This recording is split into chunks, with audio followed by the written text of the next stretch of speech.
Hello everyone, welcome to Challenger Classes. My name is Udit Gupta. आज के इस लेक्चर में हम लोग इक्विपोटेंशियल सर्फेसेस के बारे में पढ़ेंगे। हम इक्विपोटेंशियल सर्फेस क्या होता है और इसकी प्रॉपर्टीज क्या क्या है और अलग अलग चार्जेस की वजह से इक्विपोटेंशियल सर्फेस कैसी होंगी, उस सारी चीजों को हम डिस्कस करेंगे। तो मतलब ये पूरा चैप्टर, ये पूरा लेक्चर जो है हमारा वो इक्विपोटेंशियल सर्फेस पर बेस्ड होगा। ठीक है, स्टार्ट करते हैं। तो यहाँ पर सबसे पहले इक्विपोटेंशियल सरफेस क्या होता है। अगर आप डेफिनेशन की तरफ देखें तो डेफिनेशन क्या बोल रही है। डेफिनेशन ये कह रही है कि एक ऐसी सरफेस जिसके हर पॉइंट पर पोटेंशियल सेम हो। Any surface that has same electric potential at every point on it is called equipotential surface. एक ऐसी सरफेस जिसके हर पॉइंट पर पोटेंशियल क्या हो, सेम हो, ऐसी सरफेस को हम क्या कहेंगे, ऐसी सरफेस को हम इक्विपोटेंशियल सरफेस कहेंगे। ठीक है, जैसे कि अगर मान लेते हैं ये मेरी कोई स्फेरिकल सरफेस है, ये मेरी कुछ स्फेरिकल सरफेस है, यहाँ ये पॉइंट ए हो गया सरफेस पर, ये पॉइंट बी मैंने कंसिडर कर लिया और ये कोई तीसरा पॉइंट सी मैंने कंसिडर कर लिया। अब यहाँ का पोटेंशियल वी ए मान लेते हैं। यहाँ इस पॉइंट बी पर जो पोटेंशियल है सरफेस और वो वी बी और पॉइंट सी पर वी सी है। तो ये सरफेस, ये स्फेरिकल सरफेस इक्विपोटेंशियल तब होगी जब सारे पॉइंट्स के पोटेंशियल क्या होंगे, सेम होंगे। क्या होंगे, सेम होंगे, इक्वल होंगे। कोई सरफेस इक्विपोटेंशियल तब होती है जब उस सरफेस से प्रेजेंट हर एक पॉइंट का पोटेंशियल क्या होता है, सेम होता है, यानी सारे पॉइंट का पोटेंशियल सेम होता है। ठीक है, तो ऐसी सरफेस क्या कहलाती है, इक्विपोटेंशियल सरफेस कहलाती है। अगर मैं कोई प्लेन सरफेस कंसिडर करूं, मैं कोई प्लेन सरफेस ये कंसिडर करूं, तो यहां पर ये पॉइंट ए मान लिया, ये पॉइंट बी मान लिया, ये पॉइंट सी मान लिया, तो यहाँ का पोटेंशियल वी है, यहाँ का भी पोटेंशियल वी है, यहाँ का भी पोटेंशियल वी है। मैं कोई और पॉइंट डी ले लेता हूँ, यहाँ का भी पोटेंशियल वी है। तो जब हर पॉइंट का पोटेंशियल क्या निकल के आ रहा है, सेम आ रहा है, तो ऐसी सरफेस क्या कहलाती है, इक्विपोटेंशियल सरफेस कहलाती है। इक्विपोटेंशियल नाम से ही समझ में आ रहा है, इक्यू बना है इक्वल से और पोटेंशियल, तो इक्वल पोटेंशियल मतलब एक ऐसी सरफेस जिसके हर पॉइंट का पोटेंशियल क्या हो, इक्वल हो, ऐसी सरफेस को हम इक्विपोटेंशियल सरफेस कहते हैं। ठीक है, तो यहां पर हमने इक्विपोटेंशियल सरफेस क्या होता है इसको समझा। अब हम इक्विपोटेंशियल सरफेस की प्रॉपर्टीज के बारे में डिस्कशन कर लेते हैं। इक्विपोटेंशियल सरफेस होती क्या है।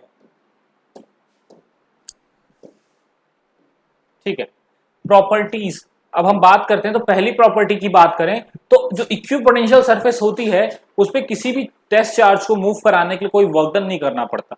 मतलब अगर कोई इक्विपोटेंशियल सरफेस है, अगर कोई इक्विपोटेंशियल सरफेस है, सपोज दैट ये मेरी कोई प्लेन सरफेस है, एक पॉइंट ए हो गया, एक पॉइंट बी हो गया, तो अगर कोई टेस्ट चार्ज ए पर प्रेजेंट है तो उसको बी पर ले जाने के लिए हमें कोई वर्क डन नहीं करना पड़ेगा। इक्विपोटेंशियल सरफेस में सबसे पहली चीज, अगर कोई सरफेस इक्विपोटेंशियल है तो उस पर अगर कोई टेस्ट चार्ज, उस सरफेस पर अगर कोई टेस्ट चार्ज प्रेजेंट है तो उस टेस्ट चार्ज को किसी भी एक पॉइंट से दूसरे पॉइंट मूव करने के लिए हमें कोई वर्क डन नहीं करना पड़ेगा। आइए देखते हैं क्यों नहीं करना पड़ेगा। अगर किसी भी टेस्ट चार्ज को हम मूव कराने के लिए वर्क डन करते हैं तो वर्क डन और पोटेंशियल का रिलेशन क्या होता है हमें पता है। दो पॉइंट्स के बीच का जो पोटेंशियल डिफरेंस होता है, जैसे मैं क्यू नॉट को ए से बी ले जा रहा हूं तो मुझे कितना वर्क डन करना पड़ेगा। वर्क डन क्या होता है, जितना दोनों पॉइंट्स के बीच का पोटेंशियल डिफरेंस होगा, जितना पोटेंशियल डिफरेंस होगा मुझे उतना वर्क डन करना पड़ेगा। ये हमने जो हमारा पहला लेक्चर है, सबसे स्टार्टिंग लेक्चर है हमारे इस चैप्टर का, उसमें हमने इसको डिस्कशन किया है क्यों हमें पोटेंशियल डिफरेंस जितना वर्क डन करना पड़ता है। अगर आपने वो लेक्चर देखा होगा तो आपको यहाँ बातें समझ में आ रही होंगी। तो अगर दो पॉइंट्स के बीच में हमें पता करना है कि किसी टेस्ट चार्ज पर हमें कितना वर्क डन करना पड़ेगा, तो उसके लिए हमें क्या पता होना चाहिए, दोनों पॉइंट्स के बीच का पोटेंशियल डिफरेंस। तो मान लेते हैं बी पॉइंट का पोटेंशियल डिफरेंस वीबी है, माइनस ए का क्या है, वी ए। तो पोटेंशियल डिफरेंस कितना हो गया दो पॉइंट्स का, वीबी माइनस वी ए, और ये क्या होगा, is equals to work done upon charge, जितने चार्ज पर आप वर्क डन कर रहे हो। तो आपने अगर क्यू नॉट पर W amount of work done किया तो जो रिलेशन होगा पोटेंशियल और वर्क डन का वो होगा VB minus V A is equals to W by Q naught. अब आप इस क्यू नॉट को इस साइड भेजिए, तो आप देख सकते हैं अभी अगर हमारी ये सरफेस इक्विपोटेंशियल है, दैट मींस हर पॉइंट का पोटेंशियल सेम है, यानी कि VB और VA दोनों इक्वल हैं। V और VB दोनों क्या है, इक्वल। अब दो इक्वल वैल्यूज अगर आपस में सब्ट्रैक्ट होंगी तो हमें क्या मिलेगा, जीरो मिलेगा, जीरो मिलेगा। तो यहां पर क्या आ गया, हमारा वर्क डन कितना आ गया, जीरो आ गया। हमारा वर्क डन कितना आ गया, जीरो आ गया। तो किसी भी इक्विपोटेंशियल सरफेस पर किसी भी टेस्ट चार्ज को मूव कराने के लिए हमें कोई वर्क डन नहीं करना पड़ता। ठीक है, तो ये पहला हमारी प्रॉपर्टी हो गई, इसको नोट डाउन कर लीजिए इसी तरीके से जैसे लिखा हुआ है। ठीक है, अगर सरफेस इक्विपोटेंशियल है तो हमें किसी भी टेस्ट चार्ज को उस सरफेस पर मूव कराने के लिए कोई वर्क डन नहीं करना पड़ेगा। लिख लीजिए इसको, फिर हम नेक्स्ट प्रॉपर्टी की तरफ बढ़ेंगे। चलिए आगे बढ़ते हैं। नेक्स्ट पॉइंट की अगर मैं बात करूं, second property, electric field is always normal to the equipotential surface at every point. देखिए हर पॉइंट पर जो इक्विपोटेंशियल सरफेस है उसके हर पॉइंट पर जो भी इलेक्ट्रिक फील्ड है वो परपेंडिकुलर होगी। सपोज दैट अगर हम एक स्फेरिकल सरफेस कंसिडर करते हैं और हम मान के चलते हैं कि स्फेरिकल सरफेस इक्विपोटेंशियल सरफेस है, ठीक है, यहाँ का जो पोटेंशियल है, यहाँ का हर पॉइंट का पोटेंशियल सेम है, ठीक है, तो इलेक्ट्रिक फील्ड हमेशा इस पर क्या होगी, परपेंडिकुलर होगी। क्या होगी, परपेंडिकुलर होगी। ऐसे सरफेस के हर पॉइंट पर जो इलेक्ट्रिक फील्ड होगी वो क्या होगी, परपेंडिकुलर होगी, ठीक है। इलेक्ट्रिक फील्ड क्या होगी, परपेंडिकुलर। ऐसा क्यों है इसको भी समझ लेते हैं, परपेंडिकुलर क्यों होगी, ठीक है। तो हम मान के चलते हैं कि स्फेरिकल नहीं, हम एक क्यूबॉइडल सरफेस ले लेते हैं, क्यूबॉइड ले लेते हैं। मान लेते हैं इसके सरफेस पर इलेक्ट्रिक फील्ड कुछ एंगल बना रही है थीटा, इलेक्ट्रिक फील्ड कुछ एंगल बना रही है थीटा। अब अगर सरफेस पर पोटेंशियल है दैट मीन सरफेस पर चार्ज प्रेजेंट है। मेरी बात समझना ध्यान से, अगर सरफेस पर पोटेंशियल है दैट मीन सरफेस पर क्या प्रेजेंट है, चार्जेस। तो मान लेते हैं सरफेस पर ढेर सारे चार्जेस या बहुत सारे चार्जेस प्रेजेंट है, नंबर ऑफ चार्जेस प्रेजेंट है, ठीक है। अब यहां पर इलेक्ट्रिक फील्ड थीटा एंगल बना रही है, तो यहां पर इलेक्ट्रिक फील्ड को हम दो कंपोनेंट्स में ब्रेक कर सकते हैं। यहां पर जो इलेक्ट्रिक फील्ड है हम उसको दो कंपोनेंट्स में ब्रेक कर सकते हैं। एक ब्रेक कर सकते हैं ई कॉस थीटा और दूसरे में ब्रेक कर सकते हैं ई साइन थीटा। हमने दो कंपोनेंट्स में ब्रेक कर लिया, E cos theta and E sine theta. आ रही है बात समझ में? तो हमने दो कंपोनेंट्स में ब्रेक कर लिया, E cos theta and E sine theta. अब यहां पर आप देख सकते हो इलेक्ट्रिक फील्ड का एक कंपोनेंट सरफेस के अलोंग है। इलेक्ट्रिक फील्ड का एक कंपोनेंट जो है वो सरफेस के अलोंग है। अब इलेक्ट्रिक फील्ड अगर सरफेस के अलोंग है तो चार्जेस है सरफेस पर, इलेक्ट्रिक फील्ड है सरफेस पर, तो आपको पता होना चाहिए कि जब कोई चार्ज इलेक्ट्रिक फील्ड में रखा होता है तो उस पर फोर्स काम करती है। आ रही बात समझ में? तो यानी यहां पर जो चार्जेस हैं उन पर जो है ना फोर्स काम करिए, सरफेस पर प्रेजेंट चार्जेस पर फोर्स काम करिए। और आप समझिए यहां पर ध्यान से, अगर इस चार्ज को, ये वाला जो चार्ज है, इसको मुझे यहां से उठा करके यहां रखना पड़ रहा है, तो मुझे इलेक्ट्रिक फील्ड के अगेंस्ट वर्क डन करना पड़ेगा, क्योंकि इलेक्ट्रिक फील्ड जो चार्ज पर फोर्स लगाएगी पॉजिटिव चार्ज पर इलेक्ट्रिक फील्ड के अलोंग लगाएगी। अब मान लेते हैं मुझे इस चार्ज को उठा करके यहां रखना है, इस पॉइंट पर लाना है सरफेस के इस पॉइंट पर, तो मुझे इलेक्ट्रिक फील्ड के अगेंस्ट क्या करना पड़ेगा, वर्क डन करना पड़ जाएगा। और इक्विपोटेंशियल सरफेस क्या कहता है कि अगर सरफेस इक्विपोटेंशियल है तो कोई भी वर्क डन नहीं करना पड़ेगा। लेकिन अगर सरफेस के अलोंग इलेक्ट्रिक फील्ड आ गई तो आपको चार्जेस पर वर्क डन करना पड़ेगा, उन्हें एक पॉइंट से दूसरे पॉइंट ले जाने के लिए। इसका मतलब है कि वो सरफेस इक्विपोटेंशियल नहीं रह जाएगा। तो यहां पर क्या है, तो अगर सरफेस इक्विपोटेंशियल है तो इसका मतलब ये होना चाहिए कि जो सरफेस पर जो इलेक्ट्रिक फील्ड होनी चाहिए वो कैसी होनी चाहिए, परपेंडिकुलर होनी चाहिए। यानी कि अगर हमारा कोई सरफेस इक्विपोटेंशियल सरफेस है, अगर ये कोई सरफेस है जिस पर चार्ज प्रेजेंट है और ये इक्विपोटेंशियल है, तो इलेक्ट्रिक फील्ड नॉर्मल होगी। नॉर्मल क्यों होगी, क्योंकि हमारा जो ई कॉस थीटा है वो होगा ही नहीं। अगर ई कॉस थीटा है तो फिर इक्विपोटेंशियल सरफेस नहीं हो सकता, हमारे इलेक्ट्रिक फील्ड का कोई भी कंपोनेंट सरफेस के अलोंग नहीं हो सकता। यानी ई कॉस थीटा क्या होना चाहिए, ई कॉस थीटा 0 होना चाहिए। और ई कॉस थीटा 0 कब होगा, जब कॉस थीटा 0 होगा। और कॉस थीटा 0 कब होता है, कॉस थीटा 0 होता है कॉस 90 पर। तो यानी थीटा किसके इक्वल है, 90 डिग्री। यानी ये जो एंगल बन रहा है, ये जो थीटा बन रहा है, कितना होना चाहिए, 90 डिग्री। यानी इलेक्ट्रिक फील्ड कैसी होनी चाहिए, परपेंडिकुलर होनी चाहिए। सरफेस पर इलेक्ट्रिक फील्ड कैसी होनी चाहिए, परपेंडिकुलर होनी चाहिए, ठीक है। तो ये सेकंड पॉइंट हमारा क्लियर हो गया, ये सेकंड पॉइंट हमारा क्लियर हो गया, ठीक है। आगे बढ़ते हैं, नेक्स्ट प्रॉपर्टी की तरफ चलते हैं। यहां पर देखिए थर्ड पॉइंट क्या है, equipotential surfaces are closer together in the regions of strong field and farther apart in the region of weak fields. कहने का मतलब यह है कि अगर स्ट्रॉन्ग इलेक्ट्रिक फील्ड है तो एक के बाद एक के बाद एक कई सारी इक्विपोटेंशियल सरफेस आएंगे और वो इक्विपोटेंशियल सरफेस बहुत क्लोज होंगी। कहने का मतलब ये, अगर मान लेते हैं मैं स्ट्रॉन्ग इलेक्ट्रिक फील्ड की बात कर रहा हूं, एक ये मेरी इक्विपोटेंशियल सरफेस है और एक ये मेरी इक्विपोटेंशियल सरफेस है, तो दोनों बहुत क्लोज होंगी। और इसके बाद जो इक्विपोटेंशियल सरफेस है वो इसके बहुत क्लोज इक्विपोटेंशियल सरफेसेस बहुत क्लोज बनेंगी। लेकिन अगर वीक इलेक्ट्रिक फील्ड है तो यही इक्विपोटेंशियल सरफेस क्या होंगी, दूर बनेंगी, ठीक है। जैसे इतनी गैपिंग होगी या ज्यादा, मतलब जो होगा, जो डिस्टेंस होगा सरफेसेस के बीच में वो ज्यादा होगा कब, जब इलेक्ट्रिक फील्ड वीक होगी। और अगर इलेक्ट्रिक फील्ड स्ट्रांग हुई तो वो जो डिस्टेंस होगा इक्विपोटेंशियल, अलग अलग डिफरेंट इक्विपोटेंशियल सरफेस के बीच में, वो कम होगा। ऐसा क्यों है, तो इसको समझने के लिए आपने एक रिलेशन डिराइव किया था, अगर आपको याद हो, E is equals to dV by dr का। एक्चुअली वो रिलेशन ये था, E is equals to minus dV by dr। तो माइनस साइन का सिग्निफिकेंस क्या था, माइनस क्या बता रहा था, माइनस ये बता रहा था कि जिस डायरेक्शन में इलेक्ट्रिक फील्ड है पोटेंशियल उस डायरेक्शन में घटेगा। अगर जिस डायरेक्शन में इलेक्ट्रिक फील्ड जा रही है उस डायरेक्शन में मैं अगर आगे बढ़ूं तो इलेक्ट्रिक फील्ड क्या होने लगेगी, डिक्रीज होने लगेगी। ठीक है, तो यहाँ पर इलेक्ट्रिक फील्ड नहीं, पोटेंशियल डिक्रीज होने लगेगा। तो यहाँ पर माइनस साइन को हम अभी भूल जाते हैं, अभी हम बात करते हैं बस जो रिलेशन है। तो रिलेशन क्या है, रिलेशन ये है कि is equals to d v by d r. तो यहां से अगर मान लेते हैं कि दो पॉइंट्स हैं, एक पॉइंट ये है, एक पॉइंट ये, ठीक है, इन दोनों के बीच में जो डिस्टेंस है वो डी आर है और इन दोनों के बीच में जो पोटेंशियल डिफरेंस है वो डीवी है। ठीक है, मतलब दो पॉइंट्स हैं, मान लेते हैं कोई इलेक्ट्रिक फील्ड है, किसी चार्ज की इलेक्ट्रिक फील्ड है और चार्ज की इलेक्ट्रिक फील्ड में दो पॉइंट्स हैं जिनके बीच में डिस्टेंस डी आर है और जो पोटेंशियल डिफरेंस है वो डीवी है। तो यहां पर अगर हम यहां पर देखें तो ई और डी आर का अगर हम रिलेशन देखें तो ई और डी आर का रिलेशन कैसा, इनवर्स रिलेशन है। क्या रिलेशन है, इनवर्स रिलेशन है। समझ में आ रही बात, या फिर आप इसको ऐसे भी लिख सकते हो, d r is inversely proportional to 1/e।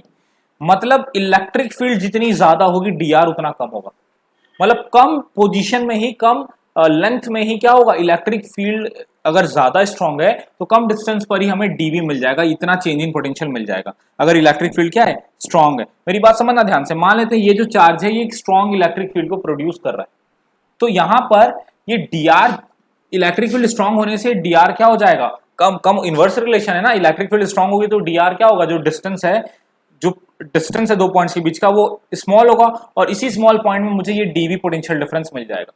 अगर मैं डीवी को कांस्टेंट कर दूं कि डीवी फिक्स है दो पॉइंट्स के बीच का, तो कम डीआर पर ही मुझे क्या मिल जाएगा, स्ट्रॉन्ग इलेक्ट्रिक फील्ड में कम डीआर पर ही मुझे पोटेंशियल डिफरेंस मिल जाएगा दो पॉइंट्स के बीच में। वहीं अगर मैं एक वीक इलेक्ट्रिक फील्ड ले लूं तो अब यहां पर इलेक्ट्रिक फील्ड वीक हो गई, मतलब डीआर बहुत ज्यादा हो गया, मतलब उसी सेम पोटेंशियल डिफरेंस डीवी को ऑब्टेन करने के लिए मेरा डीआर बहुत ज्यादा हो जाएगा, डीआर मेरा क्या हो जाएगा, बहुत ज्यादा हो जाएगा।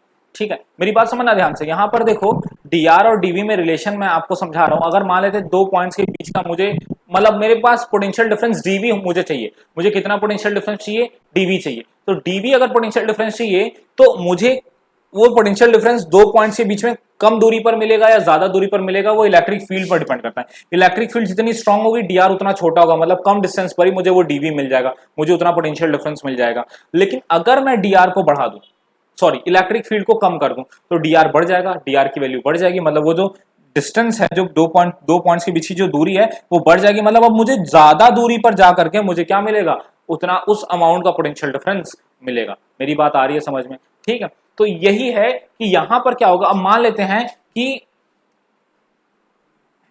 अब यहां पर एक चीज मैं आपको भी बता देता हूं जिसको हम आगे डिस्कस करने वाले हैं। अगर इतनी बात आपको समझ में आ गई तो एक चीज ये समझो, अगर कोई पॉजिटिव चार्ज होता है ना तो उसकी वजह से जो इक्विपोटेंशियल सरफेस होती है वो स्फेरिकल होती है। कैसी होती है, स्फेरिकल होती है। मान लेते हैं ये स्ट्रॉन्ग हमारा क्या है, स्ट्रॉन्ग चार्ज है, मतलब एक बहुत मतलब हाई वैल्यू का चार्ज है, तो स्ट्रॉन्ग इलेक्ट्रिक फील्ड बना रहा है।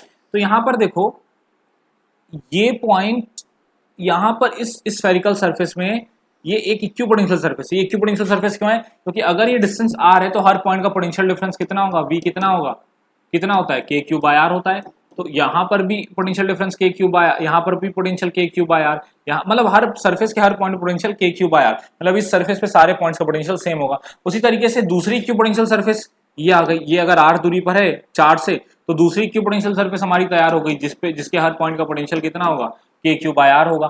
लेकिन अगर ये स्ट्रॉन्ग फील्ड है तो यहां पर इन दोनों सरफेस, यहां का पोटेंशियल कुछ और होगा, यहां का पोटेंशियल कुछ और होगा, तो इन दोनों सरफेसेस की दूरी अगर डीआर मान लेते हैं और इनका पोटेंशियल डिफरेंस डीवी मान लेते हैं, तो डीआर जितना, मतलब इलेक्ट्रिक फील्ड जितनी स्ट्रांग होगी उतनी कम दूरी पे मुझे ये क्या मिल जाएगा, मुझे ये पोटेंशियल डिफरेंस डीवी ऑब्टेन हो जाएगा। लेकिन अगर मैं एक स्मॉल वैल्यू का चार्ज मानूं तो मुझे क्या होगा, मुझे उतना ही डीवी निकालने के लिए मुझे उतना ही पोटेंशियल डिफरेंस की मुझे उतना ही पोटेंशियल डिफरेंस ऑब्टेन करने के लिए दो सरफेसेस में ज्यादा दूरी देखने को मिल जाएगी। क्यों, क्योंकि इलेक्ट्रिक फील्ड वीक है, तो जितना ज्यादा इलेक्ट्रिक फील्ड वीक होगा आपको उतना ज्यादा डिस्टेंस कवर करना पड़ेगा उस पोटेंशियल डिफरेंस को ऑब्टेन करने के लिए। तो यहां पर देखिए, यहां पर जो इक्विपोटेंशियल सर्फेसेस हैं वो क्लोज हैं क्योंकि इलेक्ट्रिक फील्ड स्ट्रांग है, और वहीं यहां पर देखिए इक्विपोटेंशियल सर्फेसेस क्या है, दूर है क्योंकि इलेक्ट्रिक फील्ड क्या है, वीक है। ये थर्ड पॉइंट हमें इस बात को बता रहा है। आगे बढ़ते हैं,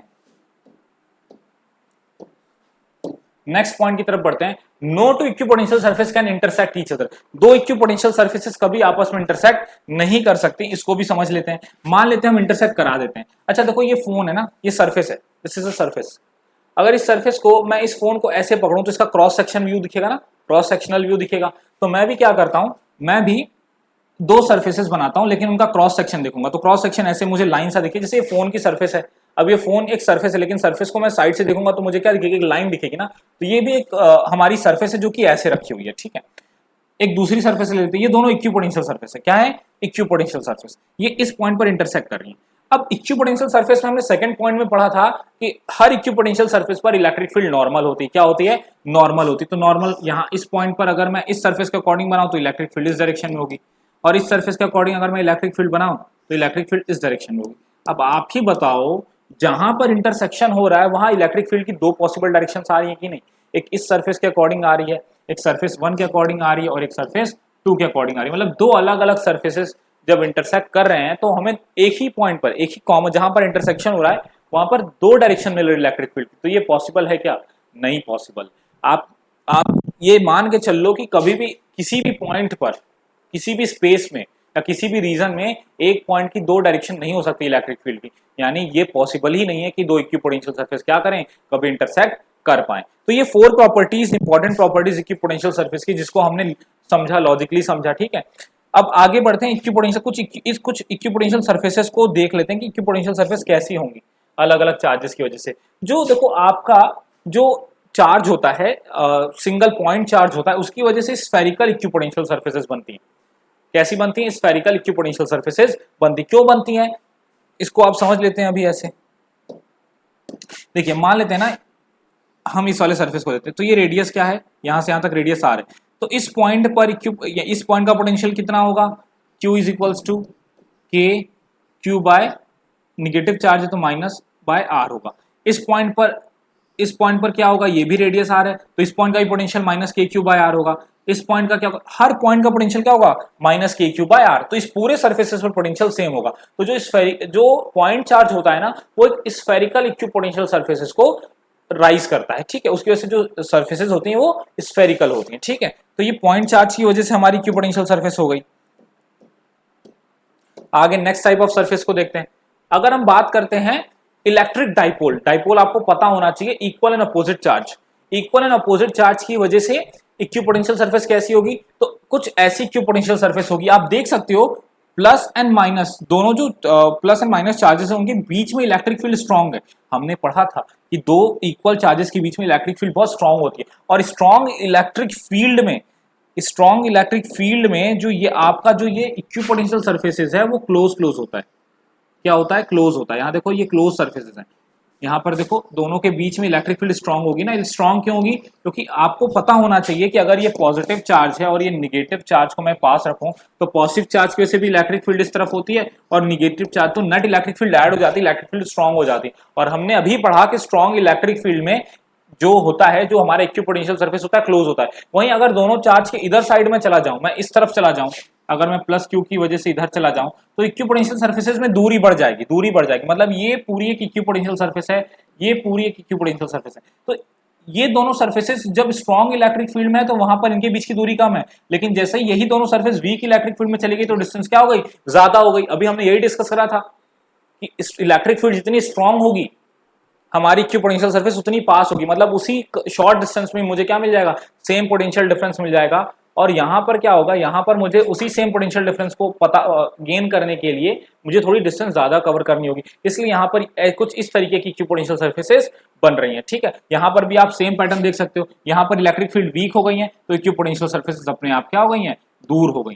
समझ में आ रही है बात। तो कुछ इस तरीके का इक्विपोटेंशियल सरफेस बनेगा इक्वल एंड अपोजिट चार्जेस की वजह से। नेक्स्ट पैटर्न की तरफ चलते हैं। अगर दो सेम काइंड ऑफ चार्ज है, सेम टाइप ऑफ चार्ज, दोनों पॉजिटिव नेचर के, तो आप देख सकते हो पॉजिटिव नेचर के हैं तो इनके बीच में जो इलेक्ट्रिक फील्ड होगी बहुत वीक होगी।